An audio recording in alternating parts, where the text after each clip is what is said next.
धनबाद के टुंडी में क्या भाजपा 1985 के रिकॉर्ड को दोहरा पाएगी? क्या वहां फिर से जीत पाएगी या झामुमो का परचम 2024 में भी लहराएगा? ये सवाल इसलिए बड़ा हो गया है कि टुंडी में लड़ाई तेज होने की पूरी संभावना है। महत्वपूर्ण दलों के सभी उम्मीदवार एक ही बिरादरी के हैं, ऐसा सभी दलों ने सोच समझकर कर लिया है। झारखंड मुक्ति मोर्चा, भाजपा और JLKM ने भी महतो प्रत्याशी ही दिया है। वैसे टुंडी की सियासत को समझने के लिए इतना बताना काफी है कि महतो के लिए आदिवासी और अल्पसंख्यक लोग ही यहाँ उम्मीदवार को बनाते हैं और बिगाड़ते हैं।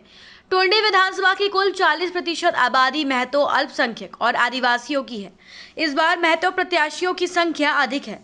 इस वजह से अल्पसंख्यक, आदिवासी और अन्य मतदाता ही इस चुनाव में बड़ी भूमिका निभाएंगे। 1985 के बाद टुंडी विधानसभा सीट से बीजेपी कभी नहीं जीत पाई। भाजपा की सहयोगी पार्टी आजसू को 2014 में सफलता जरूर मिली थी, जब आजसू के टिकट पर विनोद विहारी महतो के पुत्र चुनाव जीते थे। इस बार 2014 को सामने रखते हुए भाजपा ने भी महतो उम्मीदवार को चुनाव में उतारा है। जीप सदस्य विकास महतो को प्रत्याशी बनाकर झारखंड मुक्ति मोर्चा को बैकफुट पर लाने की भाजपा ने कोशिश की है। भाजपा दावा कर रही है कि 1985 के इतिहास को टुंडी में दोहराएंगे। इस दावे में कितना दम है ये तो 23 नवंबर को ही पता चलेगा, लेकिन इतना तय है कि टुंडी का चुनावी मुकाबला रोचक होगा। टुंडी इसलिए भी महत्वपूर्ण है कि ये विनोद विहारी महतो और झामुमो के अध्यक्ष शिबू सोरेन की भी राजनीतिक भूमिका रही है।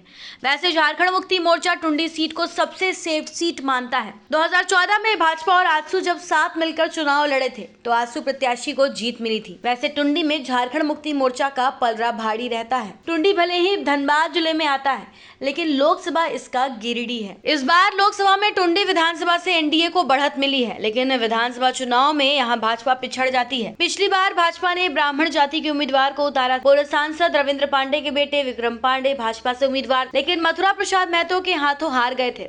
अब भाजपा ने प्रत्याशी बदलकर महतो जाति को उम्मीदवार बनाया है। ये अलग बात है कि सिर्फ महतो जाति के भरोसे जीत संभव नहीं है। 1985 में टुंडी सीट से सत्यनारायण दुदानी जीते थे। सत्यनारायण दुदानी के बारे में कहा जाता है कि पहली बार वो जनसंघ के टिकट पर 1969 में चुनाव जीते थे, दूसरी बार 1977 में जनता पार्टी से चुनाव जीते और तीसरी बार भाजपा में 1985 में चुनाव जीते थे। 1990 में सत्यनारायण दुदानी झारखंड मुक्ति मोर्चा के विनोद विहारी महतो के हाथों परास्त हो गए थे। उसके बाद से भाजपा को अभी भी जीत का इंतजार है।